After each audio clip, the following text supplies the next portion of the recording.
And now let's introduce you to Anil Kumar Trigunayat, a former senior diplomat who is joining us from Gurugram to talk to us about India-UAE ties and how they are being boosted by the visit of the Crown Prince of Abu Dhabi to India. Ambassador Trigunayat, what do you read into cooperation in nuclear energy? This is a new area. Well, as you know, Mark, that India and UAE relationship is a truly strategic partnership. UAE remains our third largest trading partner, the fourth largest investor in India. The kind of exchanges that have taken place at the highest level is unprecedented. Prime Minister Modi been there to UAE at least 6 times, and the President Mohammed bin Zayed has been here at least 4 times.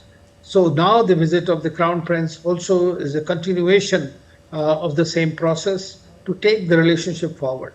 You know, earlier we used to have this called as transactional partnership. Today is a strategic partnership. In this strategic partnership, there are new areas and domains of cooperation that emerge, of which the nuclear energy, the space cooperation, the cyber security cooperation, defense and other areas come along. And therefore, in this one, this agreement that has been signed between the Emirates Nuclear Energy Corporation and the Nuclear Power Corporation of India regarding this one of the plants, which is called Bharat Nuclear Power Plant. I think it is very important that this is a new area in which we can continue to work. As you know, there is a South Korean company that has set up one of the nuclear power plants, and these countries are diversifying their energy mix, going more towards the renewable energies or alternate energy sources, especially after that UAE has also hosted the COP28 last year. But looking at traditional energy sources as well, I mean, the agreement for long-term supply of LNG is for 1 million metric tons per annum. And it's the third such contract, in fact, this year. What does this signal about this type of energy cooperation? Well, as far as India is concerned, you know that for us, the uninterrupted and reliable source of energy supplies, especially the LNG, is extremely important, because LNG also helps in weaning away from the problems that the crude material or the other oil has. So therefore, India is also diversifying itself, and therefore, in order to continue to grow at least 7-8%, you require these assured supplies. And I'm happy that we have signed this agreement. We had earlier signed it with Qatar as well. And so this agreement, which is with the ADNOC, which is the major company in UAE, I think that is something that's very important for us. Of course, India continues to diversify its own energy mix, as you know, through different sources. But at least for next 15-20 years, we'll require both oil and gas, and for which assured supplies will be needed. And there's also an MOU between ADNOC and ISPRL, or the India Strategic Petroleum Reserve Limited. And this is for storage. So this is also important when we look at, the possibilities of how to improve our storage capacities and management. Yes, Mark. In fact, with the UAE is the only country, in fact, which has been engaged with us for nearly 5-6 years now for creating India's increased capacities for petroleum reserves. And this particular MOU will seek to expand that capacity, which is absolutely essential in today's time and age when there is so much of uncertainty and global flux is witnessed. A final view also on the MOU on food parks. What's the potential for agricultural cooperation? The CEPA, the CEPA Council president was saying in the story that we ran that they were looking for to try and non-oil trade to move it from $50 billion to $100 billion by 2030. So what kind of role do you think agriculture is going to play? Well, you know that between India and the West Asia and the GCC countries, especially with the UAE now in this regard, the food and energy security are complementary in many ways. For example, India needs the energy security from these regions. They require food security.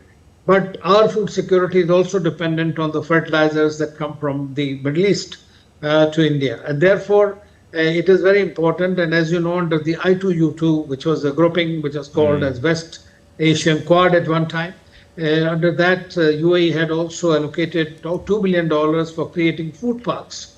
So food security for them is also absolutely important. And this particular MoU that has been signed between Gujarat and Abu Dhabi Development Authority, I think that these are going to be is a continuation of the process in which they are securing their own food supplies.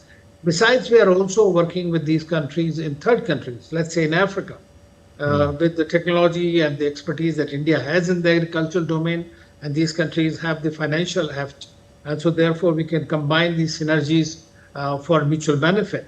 And so I think these are very, very important, both energy and the food security, and the agreements that have been signed are essentially aiming at that, including the one which is very important. I think UAE is the only country in the Middle East that has provided us that is the concession for Indian companies in the ADNOC owned these gas fields and production licenses.